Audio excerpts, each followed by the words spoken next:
자, 하나님의 시험지 오늘 세 번째입니다. 은혜라는 제목으로 말씀을 드립니다. 이전에 한번 제가 말씀드린 적 있는 이야기 또 하겠습니다. 자, 어떤 부인이 자신이 참 교만하다고 이렇게 늘 생각을 하고 있었습니다. 그래서 어떻게 하면 이 교만을 좀 없앨까 싶어서 목사님께 상담을 하러 왔습니다. 목사님, 저는 매일 거울을 봅니다. 거울을 자주 봅니다. 거울을 볼 때마다 제가 너무 아름답다는 것을 느낍니다. 이러면 안 되는데, 이런 생각을 하면 안 되는데 라고 하지만 자꾸 이런 생각이 듭니다. 어떻게 하면 좋을까요? 목사님이 기도합시다 하고 이제 기도를 합니다. 기도를 끝나고 나서 부인은 교만의 죄를 짓고 있는 것이 아닙니다. 부인은 착각하고 계신 것입니다. 안 웃으시네요. 자, 여러분, 우리가요 착각 많이 합니다. 우리가 가끔씩은 우리 자신이 참 잘났다, 참 나는 참 잘났어, 나는 참 괜찮아, 이런 생각들을 매일은 하지 않지만 가끔씩은 합니다. 언제 할까요? 뭔가를 잘했을 때, 어떤 것을 성취할 때 이런 생각을 이렇게 곧잘하게 됩니다. 그러면 굉장히 이게 좀 우쭐대고 싶은 생각, 뭔가 좀 자랑 좀 하고 싶은 그런 마음들이 있습니다. 자, 그런데 이게 착각이라는 거죠. 이게 착각입니다. 이게 왜 착각이냐? 이게 우리의 본 모습이 아니기 때문입니다. 자, 여러분, 하나님 앞에서 우리의 본 모습은 어떠냐? 자, 창세기 6장 5절 말씀 보겠습니다. 같이 읽습니다. 시작. 여호와께서 사람의 죄악이 세상에 가득함과 그의 마음으로 생각하는 모든 계획이 항상 악할 뿐임을 보시고. 여러분, 이 말씀을 읽으시면 어떻게 이게 받아들여지십니까? 이 정도는 아닌데,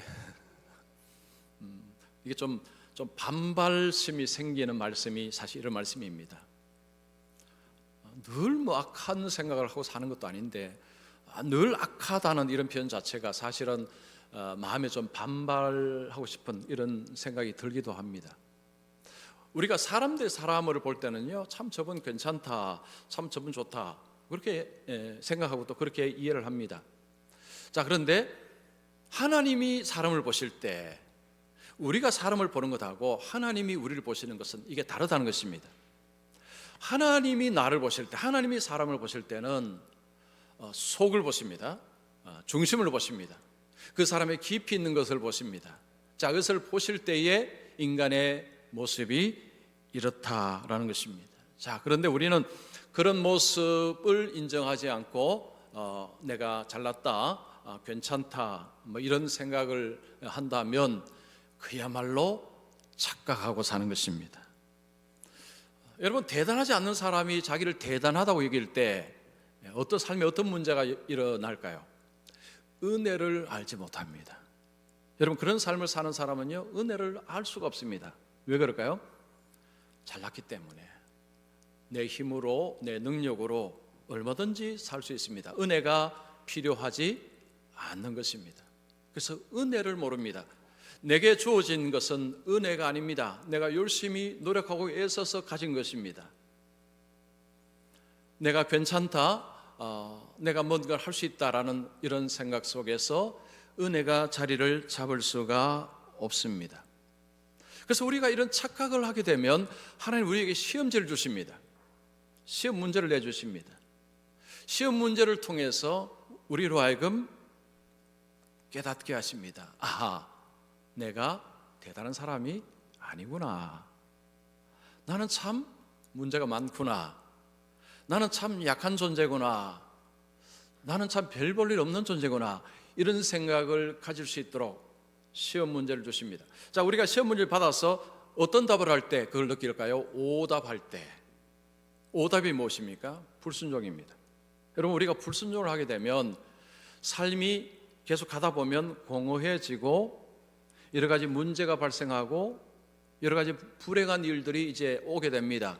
그러면 그제서야 이제 느낍니다.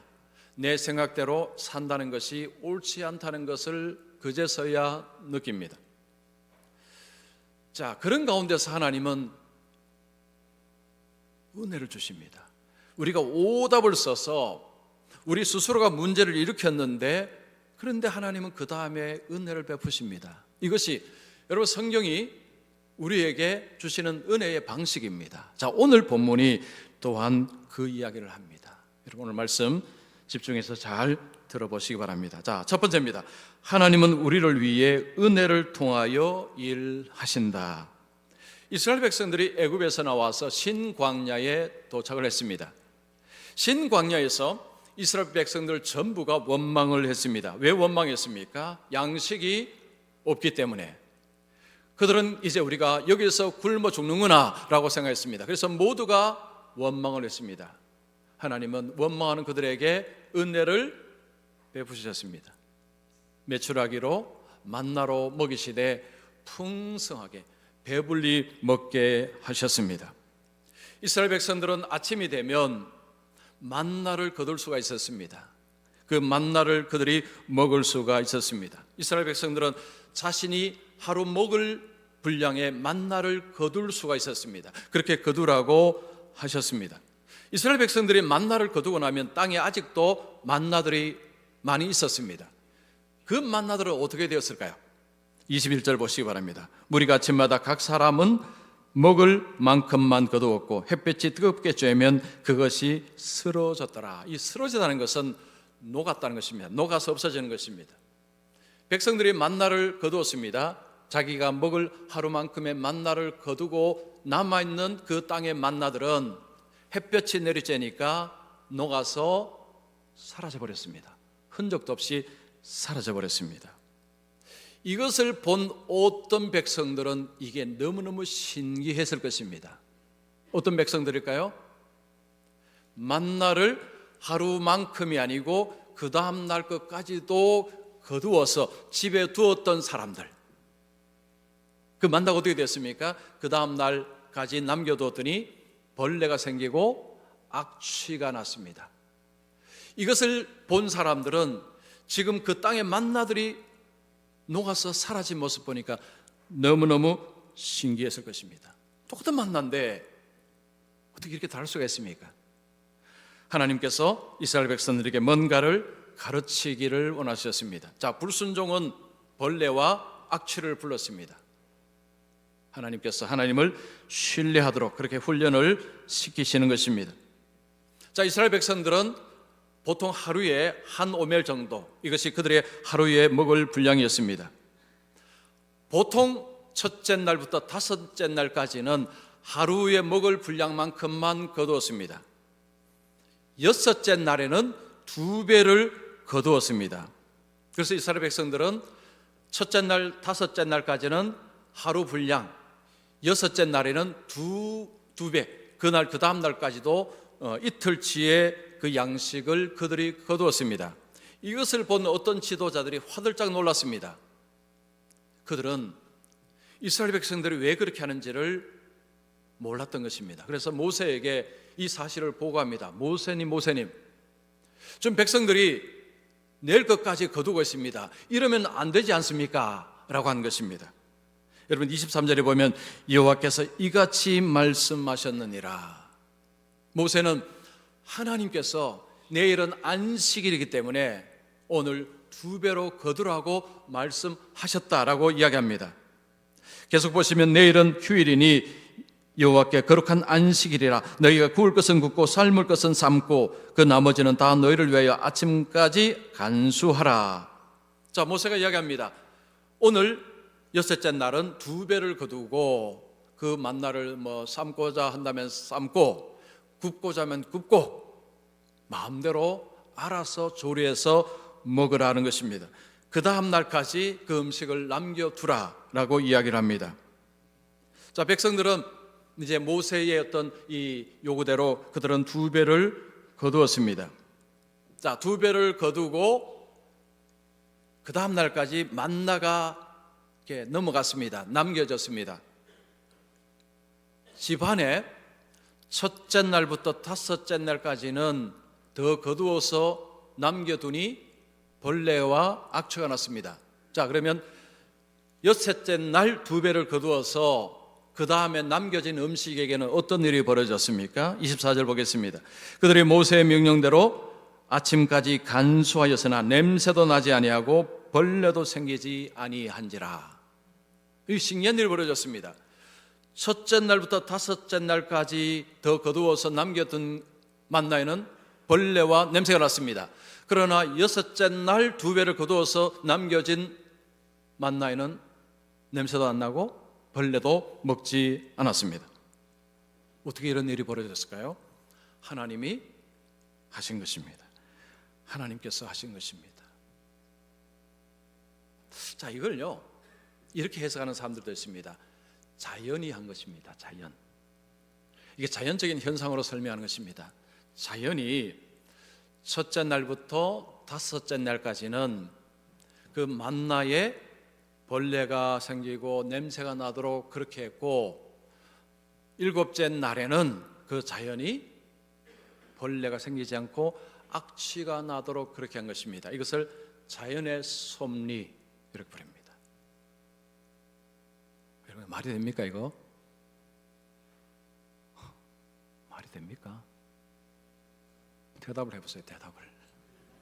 여러분, 이 논리가 오늘날 통용되고 있습니다. 이 논리가 무슨 논리냐? 여러분, 진화론 논리입니다. 여러분, 진화론 속에서요 학교 다닐 때 여러분 자연 선택설 뭐 이거 익숙하죠? 자연 선택설. 다윈이 진화론 이야기할 때 그 핵심이 자연 선택설입니다. 이 자연 선택설은 자연이 선택했다는 것입니다. 자연이 뭘 선택했을까요? 살아남을 종을 자연이 선택하고 자연이 어떤 종은 사라지게 만들었다는 것입니다. 자연이 선택을 했다는 거죠. 여러분, 자연이 어떻게 선택을 합니까? 선택은 인격자가 하는 것입니다. 선택은 어떤 목적을 가지고 인격자가 하는 것입니다. 이것은 목적에 부합하지 않으니까 버리고, 이것은 목적에 맞으니까 살아남기고 남기고, 이건 인격자가 하는 것입니다. 여러분, 자연은 눈도 없습니다. 자연은 그런 목적을 가지고 일하는 것이 아닙니다. 그러나 여러분, 진화론은요 자연이 그렇게 한다고 이야기합니다. 이 논리는 바로 제가 앞에서 말씀드린 그겁니다. 첫째 날부터 5째 날까지는 자연이 벌레가 생기고 악취가 나도 한 것이고, 7째 날에는 그 자연이 7째 날에는 벌레가 생기지 않고 악취가 나지 않도록 그렇게 섭리했다는 그 논리가, 이게 바로 자연 선택, 자연 논리입니다. 자연 섭리입니다. 오늘날 여러분, 이 성경에서 하나님의 행하신 초자연적인 역사를 빼버리는 일들이 이제는요 노골적으로 일어납니다. 예수님께서 물 위로 걸으신 사건을 어떻게 해석을 하느냐 하면, 예수님이 호숫가로 걸으셨는데 제자들이 예수님이 물 위로 걸은 것처럼 착각을 했다, 이런 식으로 해석을 합니다. 여러분, 교회 바깥의 사람은 어차피 성경 관심 없습니다.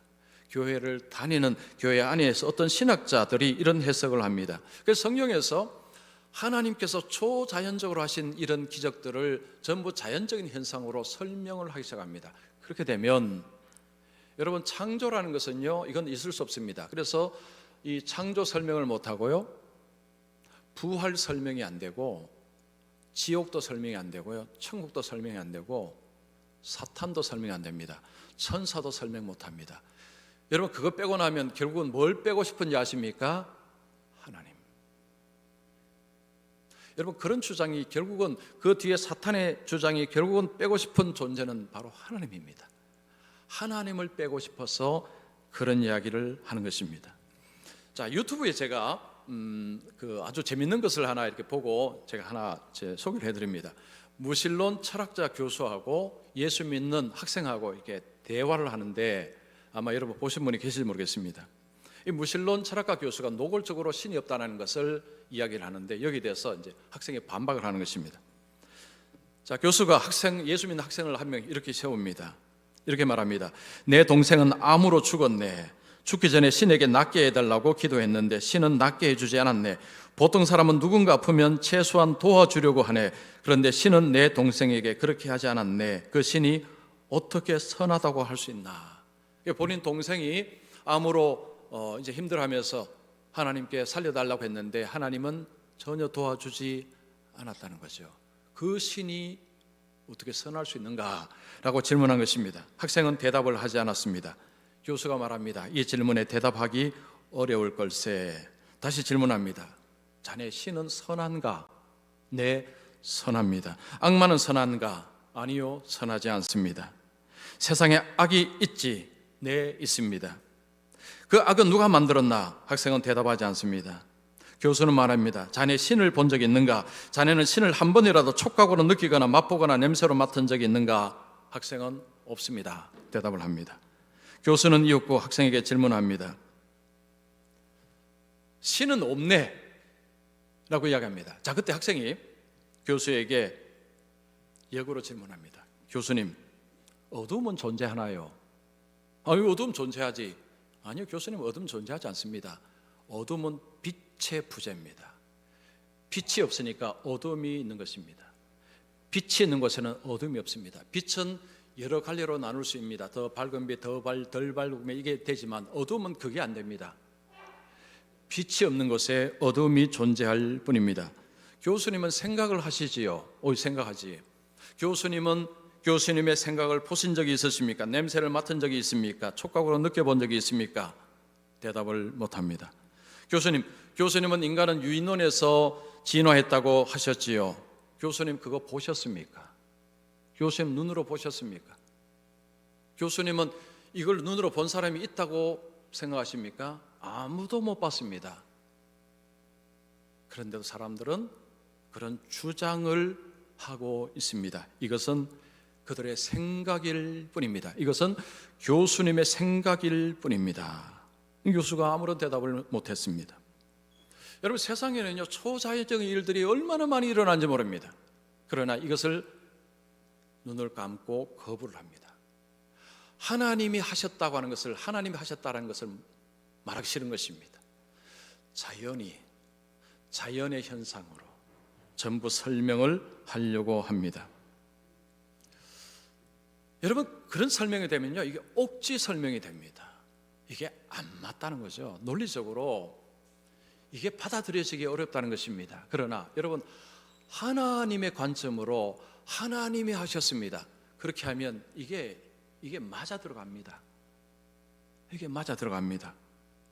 그래서 예수를 믿는다는 것은요 세상을 하나님의 관점으로 보는 것이고, 세상에 일어나는 그런 기적들, 이적들을 하나님이 그렇게 하셨다 라고 하면 정리가 됩니다. 하나님이 하셨다. 근데 그것을 하나님을 빼고 설명하려니까 설명이 구차스럽고 억지가 되는 것입니다. 오늘날 하나님께서 이런저런 이 초자연적인 역사를 통해서 인생들을 도우십니다. 여러분, 인생이 이 땅에서 살아가는 모든 것은 하나님의 은혜 속에 있습니다. 성경은 하나님의 은혜 덕분에 우리가 살고 있다고 이야기합니다. 자, 고린도후서 9장 8절 말씀 우리 같이 읽습니다. 시작. 하나님이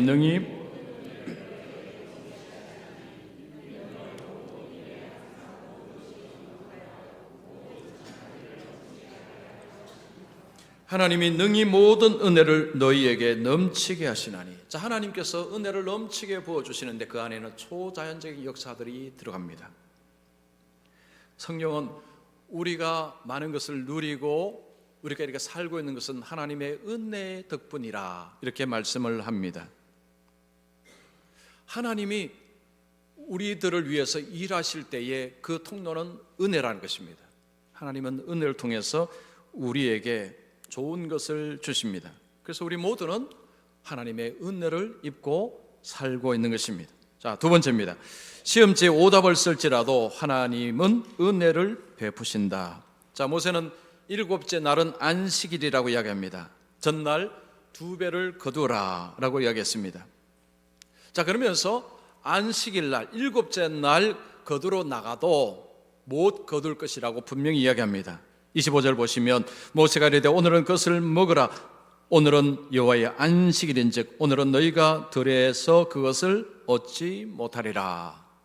평상시에 만나가 내리던 곳에 일곱째 날에 나가도 못 얻는다는 것입니다. 왜 못 얻을까요? 하나님이 만나를 주시지 아느니까. 그러면 왜 하나님은 안식일에 만나를 주시지 아니하셨을까요? 안식일에 일을 하지 아니하셨기 때문입니다. 여러분, 우리가 안식일 하면 사람이 쉬는 날 생각하죠. 근데 성경은 하나님이 쉬는 날이라고 이야기합니다. 하나님이 일하지 않는 날을 이야기합니다. 여러분, 창세기 2장 2절 보시면 하나님이 그 가시던 일을 일곱째 날에 마치시니 그 가시던 모든 일을 그치고 일곱째 날에 안식하시니라. 안식하셨다는 것은 하나님이 이전에 하시던 일을 안 했다는 이야기입니다.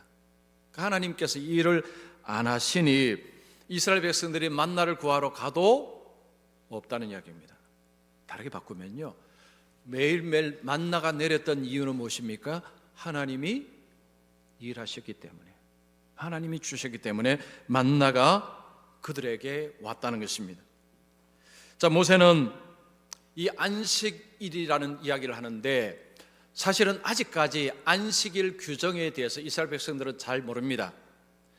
창세기 19장 20장에 가면 이제 하나님과 이스라엘 백성들이 언약을 하고 십계명 받습니다. 그 십계명 안에 안식일 법이 들어가 있습니다. 아직은 안식일 법을 그들이 받지 않았던 때입니다. 그래서 모세는 그들에게 안식일에 대해서 자세히 설명을 합니다. 그러면 이 안식일은 언제부터 생겼느냐? 창조 때, 하나님이 세상을 창조하실 때 일곱째 날 하나님이 안식하시니라. 그때 그 기원을 두는 것입니다. 자, 모세는 백성들에게 일곱째 날에는 거두러 나가지 말라라고 분명히 이야기했습니다. 가도 못 거둔다고 이야기를 했습니다. 자, 그러면 이스라엘 백성들은 거두러 나가지 않아야 했습니다. 자, 여러분, 이스라엘 백성들 중에서 거두러 나간 사람이 있습니까? 없습니까? 있습니다. 27절 보십시오. 일곱째 날에 백성 중에 어떤 사람들이 거두러 나갔다가 얻지 못하니라. 자, 여러분, 대답은 하지 마시고 제가 질문을 드릴 때는 스스로에게 대답해 보십시오. 만약에 여러분이 그 당시 이스라엘 백성들 틈 속에 있었다면 여러분은 거두러 나가셨을까요? 안 나가셨을까요? 대답하지 마십시오. 대답하기는 곤란하실 테니까. 스스로에게 자기에게 한번 물어보시기 바랍니다. 나는 거두러 나갔을까 안 나갔을까? 여러분, 또라이 질량 보존의 법칙이라고 들어보셨죠? 제가 담임 목사 책 읽기 작년인가 한번 실은 적이 있습니다. 또라이라는 표현이 좀 그러니까 이걸 좀 바꾸겠습니다. 비주류 아니면 비정상적인 사람. 근데 이게 의미 전달이 좀 약합니다. 여러분께서 그냥 그렇게 생각을 하시고요. 자, 이게 뭐냐 하면 사람들이 있는 곳에는 항상 비정상적인 사람들이 그 속에 있다는 것입니다. 제가 책에 보니까 이런 표현입니다. 시아버지가 괜찮으면 시어머니가 이상하고, 시어머니도 괜찮으면 누가 이상할까요? 시누이가 이상하고. 이제 여러분 직장이나 아니면 어느 어디를 가면 사람들이 모인 곳에는 항상 그런 사람이 한 사람이 박혀 있습니다. 그래서 어떤 사람 때문에 뜨거워하고 피해서 다른 데 갔는데 어이쿠나 여기 또 있어요. 이게 바로 이 질량 보존 법칙이라는 것입니다. 사람들이 모이는 곳에는요, 이게 보통 이게 정상이 있지만 비정상으로 생각하는 사람들이 있다는 거죠. 자, 지금 여러분, 안식일 날 만나를 거두러 가는 게 정상입니까? 비정상입니까? 이건 대답하셔야 됩니다. 이건 비정상입니다. 비정상이죠. 그런데 거기에 그런 비정상의 사람들이 있었다는 것입니다. 자, 하나님께서는 그들을 보시고 어떻게 하셨을까요? 28절을 보시면 여호와께서 모세에게 이르시되 어느 때까지 너희가 내 계명과 내 율법을 지키지 아니하려느냐. 하나님이 책망하셨습니다. 이 책망을 듣고 모세가 백성들에게 이제 안식일에 어떻게 해야 되는가를 구체적으로 지침을 내립니다. 29절 보시면 볼지어다 여호와가 너희에게 안식일을 주므로 여섯째 날에는 이틀 양식을 너희에게 주는 것이니 너는 각기 처소에 있고 일곱째 날에는 아무도 그의 처소에서 나오지 말지니라. 자, 이 표현이요, 학자들은 이 표현을 이렇게 표현을 했습니다. 원천 봉쇄를 이야기하는 것이다. 그러니까 지금 모세가 이제 백성들에게 아무도 나오지 마라, 무조건 나오지 마라 하는 거죠. 이러고 있잖아요. 무조건 집 밖에 나오지 마라, 이런 식으로 강력하게 단호하게 이야기했다는 것입니다. 백성들이 이제 그렇게 했을 때 하나님의 이 어떤 책망, 이게 모세가 이게 의미가 뭔지를 너무 잘 알고 있었어. 그래서 이제 그렇게 한 것입니다. 그래서 백성들은 이제 못 나갔죠. 자, 어떻게 됐습니까? 30절에 그러므로 백성이 일곱째 날에 안식하니라. 이 안식이라는 표현을 바꾸겠습니다. 복을 누리니라, 쉼을 얻으니라, 평안을 얻으니라, 이 표현을 바꿀 수 있습니다. 그래서 이제 강제적으로 막았습니다. 나가지 마. 그 덕분에 복을 누리게 되었다는 것입니다. 안식일법의 핵심은 일하지 말라는 것입니다. 출애굽기 20장 10절 보십시오. 일곱째 날은 내 하나님 여호와의 안식일인즉 너나 내 아들이나 내 말이 딸이나 내 남종이나 내 여종이나 내 가축이나 내 문 안에 머무는 객이라도 아무 일도 하지 말라. 이 일을 하지 말라는 것은 이게 좋은 의미입니다. 그 무거운 짐에서부터 벗어나도록 한 것입니다. 해방을 준 거죠. 여러분, 일의 무거움을 경험한 분들이 그 소원, 쉬고 싶다는 것입니다. 자, 하나님은 이 무거운 짐에서 벗겨주시면서 그들에게 쉼을 주셨습니다. 이 날이 바로 안식일입니다. 자, 안식일은 은혜의 날입니다. 왜냐하면 그날 뭘 노동해서 얻는 게 아니고 이미 주셨죠. 이미 주셨습니다. 그래서 은혜의 날입니다. 은혜는 일하지 않는 가운데서 얻는 것이 은혜입니다. 경제학이 필요한 순간이라는 책이 있습니다. 이 책이 이제 이 책의 저자가 나중에 보니까 예수 믿는 분인데 이 책이 참 좋은 책입니다. 이 책에 보면 그 코넬 대학교 프랭크라는 교수가 이렇게 성공한 사람들을 이렇게 연구하고 그들의 특징을 이제 이 책에 실어놨는데, 이 프랭크 교수가 성공한 사람들을 두 부류로 나누었습니다. 한 부류는 내 힘과 내 노력으로 성공했다는 사람들, 한 부류는 다른 사람, 국가나 다른 사람의 도움을 통해서 성공했다고 생각하는 사람, 이 두 부류로 나누어서 이야기합니다. 자, 앞에 보려. 내 힘과 내 노력으로 성공을 했다고 하는 사람들에게 특징이 하나가 있었다는 것입니다. 이들은 세금하고 다른 사람을 돕는 일에 굉장히 비협조적이었다라고 했습니다. 그들은 국가가 내게 해준 게 뭐야? 사회가 내게 해준 게 뭐야? 내가 열심히 일했지, 내가 땀 흘리고 노력한 게 내가 얻은 성공인데, 그러면서 성공하지 못한 사람은, 저 사람들은 노력을 안 해서 저렇다는 거죠. 아니, 노력하는 사람을 내가 왜 도와줘야 되나, 이런 사고를 가지고 있다고 합니다. 반면에 내가 국가가 있었어, 나라가 있어서 내가 일할 수 있는 기반이 조성이 되었고, 또 주위의 사람들이 이렇게 도와주어서 내가 성공을 했지, 그러면 내가 당연히 국가나 사회나 또 어려운 사람들에게 돕는 것은 당연하지, 이렇게 생각을 한다고 합니다. 여러분, 나라가 참 중요합니다. 아무리 개인이 예를 써도 나라가 안 받쳐주면 성공 못합니다. 여러분, 북한에서 태어난 것 자체가 불행입니다. 저기서 뭘 한들 그 한계 안에서 아무것도 못합니다. 그건 뭐 불행한 삶을 계속 살아갑니다. 또 경제적으로 낙후된 나라에서 여러분 아무리 애를 써도 성공을 하기가 어렵습니다. 그래서 이 국가라는 깃털은 우리에게 굉장히 일을 할 수 있는 기반을 주는 것이 국가라는 것입니다. 국가만 있습니까? 주위에 많은 사람들이 있습니다. 부모님, 형제들, 주위의 사람들, 무수한 사람들이 나를 도와줍니다. 서로 도와주고 도움을 받고 하는 관계 속에 사람들이 살아갑니다. 그래서 우리는 은혜 속에 산다고 할 수 있습니다. 예수를 믿든지 안 믿든지 이것은 사실입니다. 예수를 믿고 나면 여러분 가장 많이 듣는 단어는 은혜입니다. 은혜라는 단어를 참 많이 듣습니다.